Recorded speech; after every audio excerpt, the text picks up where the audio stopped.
ပြောငါ့ကိုမုန်းနေဆိုလဲပြောငါ့ကိုမချစ်ချင်တော့ရင်ပြောအရာဟာမင်းတို့နောက်မကြသေးဘူးပြောမင်းရင်တဲ့ကမှန်တိုင်းပြောငါ့ကိုစိတ်ကုန်နေလဲပြောမင်းနဲ့ငါရဲ့ချစ်စလားဒီလိုပြီးပေါ်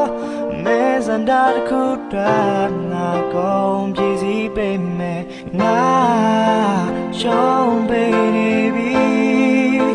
အနိုင်ယူပါနေတော့နောက်ထပ်ပေးဖို့ရှိသေး